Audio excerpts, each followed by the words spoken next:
All right. Let's see. We going here. There we go. Starting out. Going to have an interesting stream today. We'll see how many people hop in for it.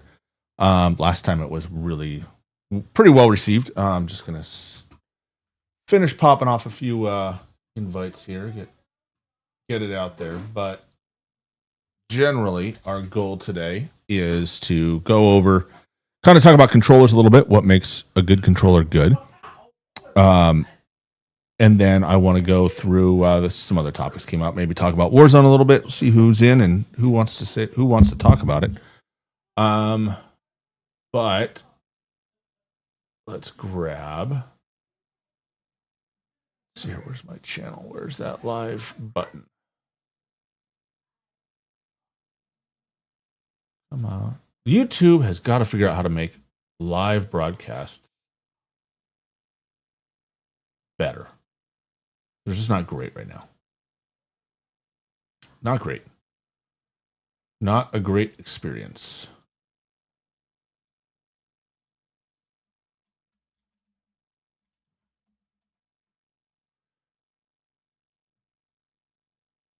Let's see if that works.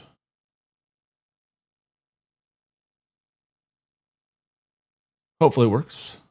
Hopefully it works. Okay.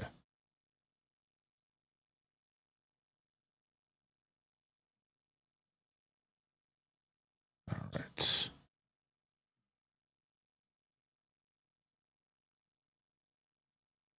All right, here we go. All right. I was going to try and record this as a video, but at the end of the day, I end up just talking way too much and figured what as well do it live. We'll get people in if they have questions. And let's see here.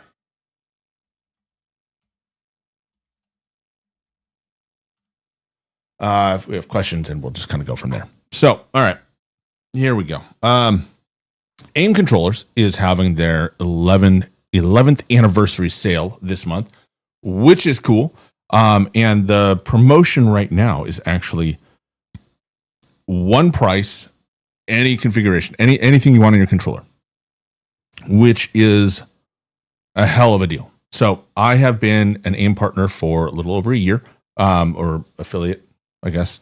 Affiliate, I think that's the right word. I've been with AIM for a little bit over a year. I've actually supported them and been huge fans of them for about 2 years, give or take, two and a half years now, I guess, pushing 2.5 years. And so I have amassed quite the collection of controllers of different generations and different types. And I've spent a good amount of time trying to get a handle on that. Another thing that I've done over the years is I've tested controllers. And what's up, Yoshi? How are you, buddy? I've tested a lot of controllers and kind of, I feel like I've got a good handle on what makes a good controller versus what's not a good controller. How do you get your refund from Hypervision? Yeah, let me know. Yeah, they went down this morning, which is terrific. Good news. We'll talk about that later. But so I've bought and tried a whole bunch of different controllers, a lot of varieties, a lot of different options.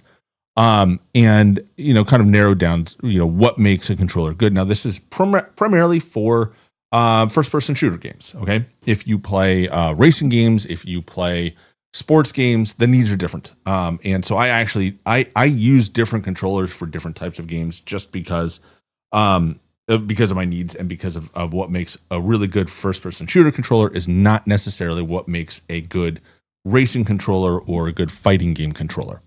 So I want to make sure that we are very clear that the focus is going to be on playing first person shooter style games. So games like Warzone, Call of Duty, Battlefield, Fortnite, stuff like that. Those needs are very, very specific. With AIM controllers, they offer Xbox, PlayStation 4, and PlayStation 5. PlayStation 5 is their flagship controller. It's the most it's the most used controller there. compared to say, the Xbox, right? So most features are on the PlayStation 5 controller. And so what AIM does is they take a standard controller, off the shelf Xbox or PlayStation controller, and then they add modifications to it. And those modifications allow you to be to have a lot of features, to decorate it, to make it really personal. And they do a really good job on it. Their quality is high, and their warranty is fantastic. For even me, I've had a warranty a couple of different things, and I've had no problems with them. But when you're looking at a controller, specifically a first-person, shooter-based controller, there's the two things I think that are the most important to have. One is really good triggers. So if you're on a standard controller, so this is a Power A, just a junky Power A controller, got for the kids, but it's a pretty good example of what I mean by when I say, there's a lot of pull, there's a lot of, come on, focus. There we go. You look how far that controller, you have to push that trigger down before, it depresses and comes up. And then there's just a lot of stuff like you can't tell, but the D-pad is very stiff. The buttons are not, they take a lot of force to push, and then, they're just not, they don't feel good on it. And so there's just a lot that goes on, even on the bumpers. Like you can kind of see there's a lot of on that. How's R3 button on AIM as a default placement will pick up your muscle spasms on your thumb? I haven't had that problem on R3. The AIM controller, I mean, the R3 button, I haven't had an issue with it, to be honest. The AIM controller, I think, so this is my PS5 one. I don't know that there's a big difference in it in terms of how well the R3 button picks up on it. I also use, I'll talk about this in a minute, but I use the Control Freaks on it. So maybe a little more leverage keeps that from happening. But it's been pretty responsive. The PlayStation 5 controller is interesting because you can overclock it. So I think that's kind of a W on that.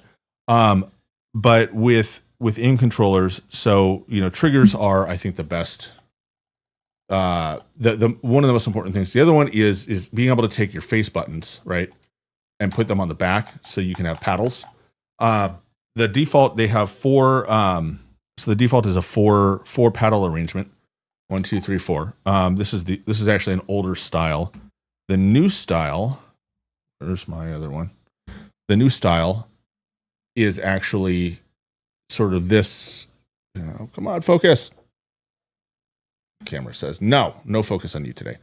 So each of these is actually independent. You can remove this, pops off, and you can pull these out. So I know somebody had asked on Twitter or on Discord earlier, can you only play with 2 paddles? And the answer, yeah, you can configure to only have 2 paddles. Something that I think is really good about how the paddles are configured. So on the Elite Series 2, which is kind of like the benchmark that I use for a pro featured controller, the paddles are hinged, and the button. So if on the back of it, I don't have one at the moment. But on the back of it, you actually would have an area right here. The paddles hinge in the middle, and then the buttons are actually right on the edge underneath it. And then the paddles stick out, and they're kind of cantilevered out there. And so when you push it, what you end up having to do is you have to push the paddle so far before it activates the button. And so in my experience, and this was especially back in the slide cancel days where you were constantly having to like do button combinations on the back, I ran into the problem of, there was so much movement in the paddle that they weren't responsive, and I would end up in dead slides and stuff just not working properly. And so I ended up going, and one of the reasons I started shopping around for other controllers is to get rid of that cantilevered feel to it and have as brisk and responsive as possible. So I went to Razer, and I might have my Razer here somewhere. Where are you? Oh, I do. So Razer, this was the Wolverine. I don't remember. Well, Series 2 Wolverine, I think. But they went to these buttons on the back, which placement was terrible, but they're very responsive, right? never had a problem with the buttons. It's just, this controller's already big and they're like way in, like, look at that. That's terrible. Like whoever thought this was the right idea missed the mark. I think in the newest version of that, they don't have that. They fixed that, which is cool. But the way they do it here is on these buttons, this plastic switch, there's a switch under here, right here. So you're pushing right on the switch, but you just have this bigger plastic, this bigger feel for it, which I think gives a really solid feel to it. It's responsive, it's quick, it doesn't have a lot of movement, so you push the button and it pops up. And it's just a really solid way of playing with it.